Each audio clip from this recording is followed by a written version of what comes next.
Hello, my name is Brian Baer, and I'm doing my Capstone project presentation on an analysis of Matthews International.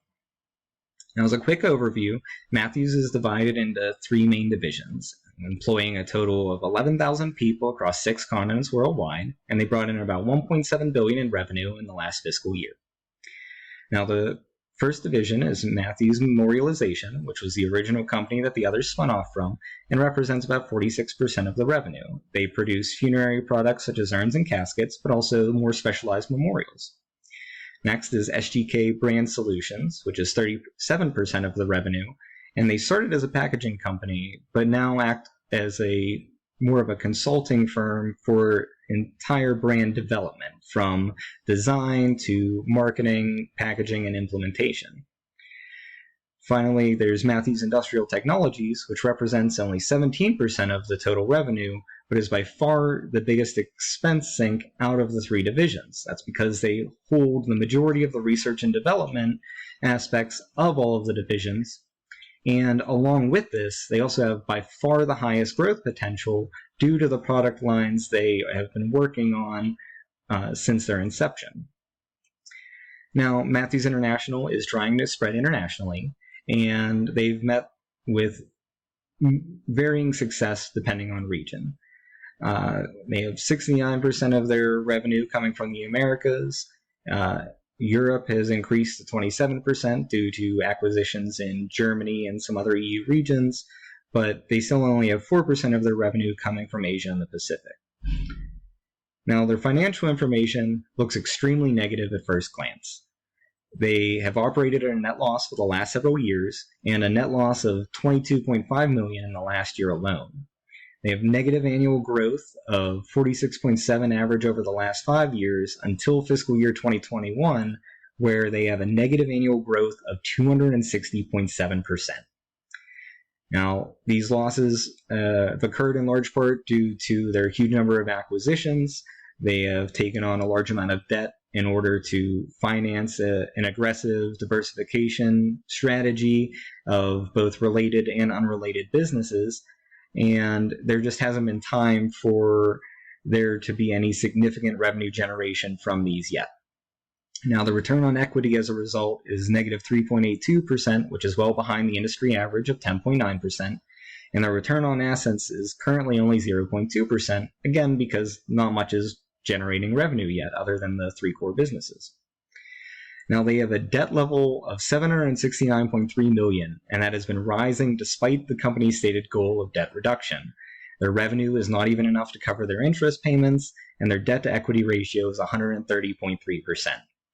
They can currently cover their short-term liabilities with their short-term assets by about $200 million, but when you look at their long-term liabilities, which are currently over $1 billion, their long-term assets look like they can cover it at $1.31 billion, but that includes a lot of recent purchases, which those acquisitions would not be able to be sold for the same value immediately in almost any situation. So it's unlikely they could actually fully cover their long-term liabilities with their long-term assets at this time.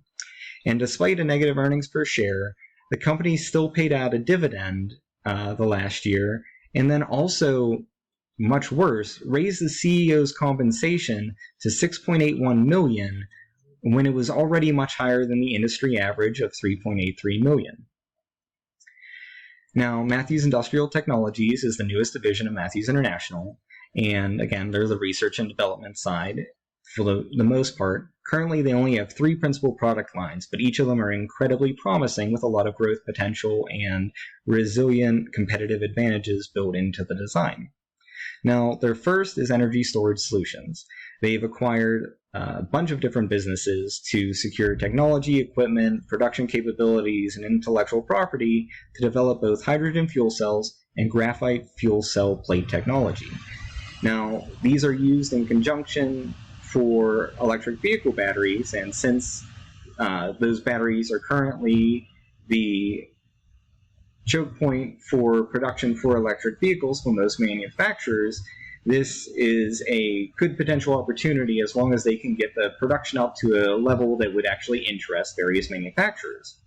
Now, they have taken on a lot more debt to try to continue improving this production capability, And currently, according to their investor report from the last quarter, they are in contact with 2 currently unnamed auto manufacturers to start providing these batteries and fuel cell plates. Now, there's a lot of room for future growth in this industry due to government support and a growing public interest in electric vehicles, so there's a lot of potential there. But the most potential out of the 3 product lines is the warehouse automation option they're developing. So this technology is already prepared, and it combines autonomous vehicle navigation with advanced inventory and distribution systems, and then robotics and full warehouse tracking with RFID capabilities to increase distribution accuracy and speed. They're much more efficient and effective than humans, have a lower running overhead cost. There is a much lower chance of damaging a product and no chance of theft. The system is fully customizable and can be scaled from small to large warehouses, from consumer products to industrial goods. And due to the other divisions' strategic partnerships, they have a lot of potential customers, which we'll get to in the SDK section. The warehouse automation is incredibly resilient with a competitive advantage because there's no continuous wage increases, there's no hunt for finding warehouse workers that are skilled enough to do what you need them to do. All of it can be taken care of with an easy-to-use, customizable system.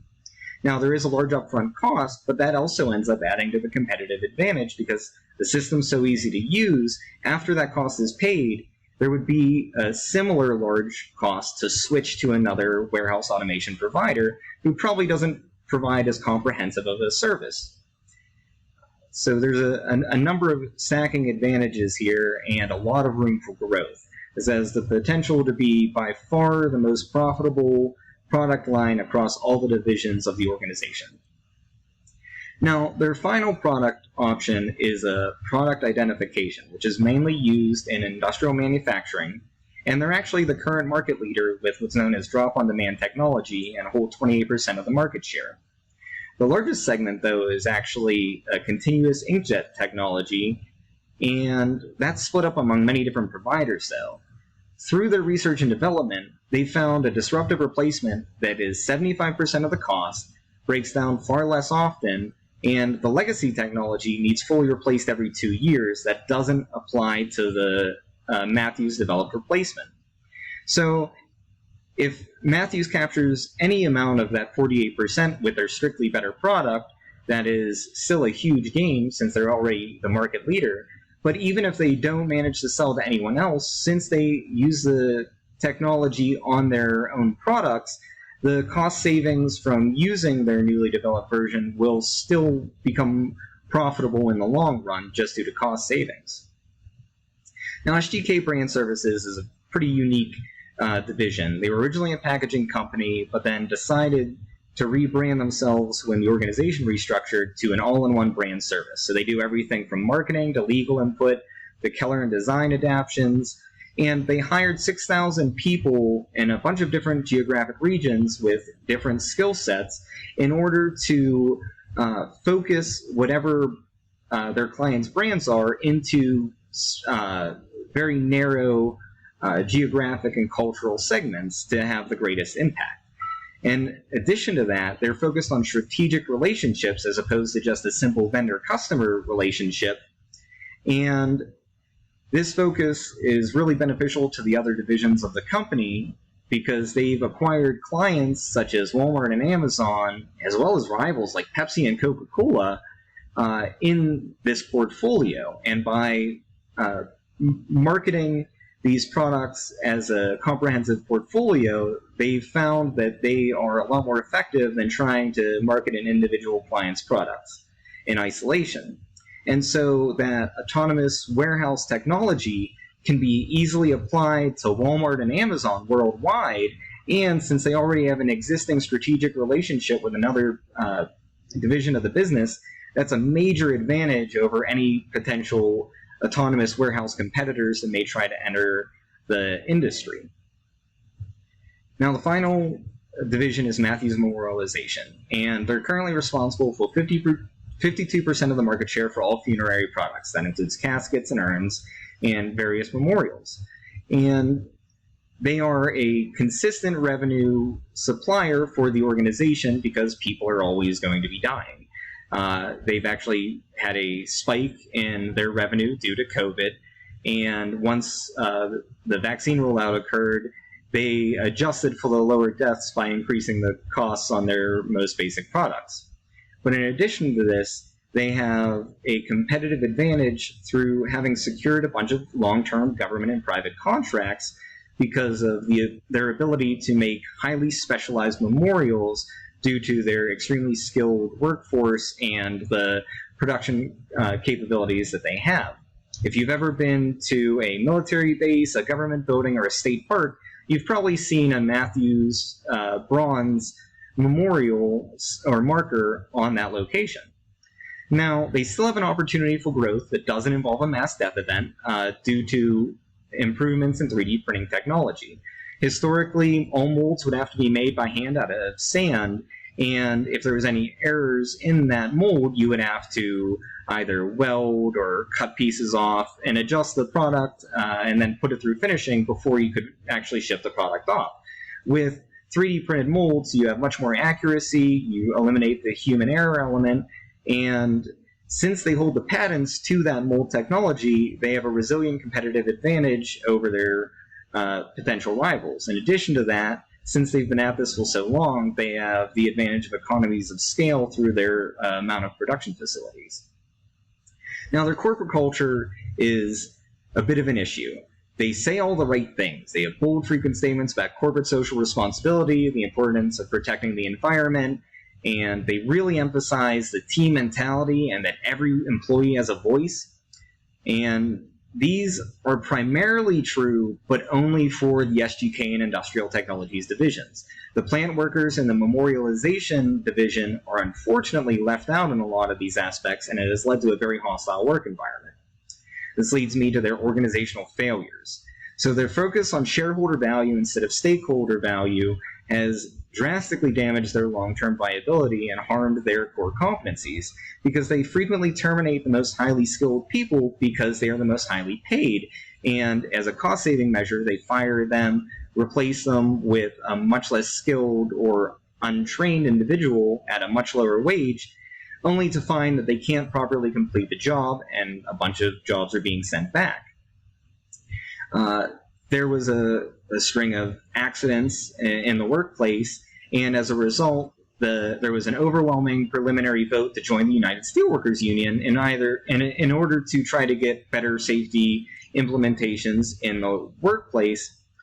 And the company immediately engaged in drastic anti-union behaviors, including calling in an expensive consultant to hold frequent meetings, telling them how if they unionize, the company won't be able to afford to keep them hired, and forcing every individual employee to have a meeting with their supervisor, manager, and the plant manager to grill them on whether or not they were going to vote for the union and basically threaten them not to.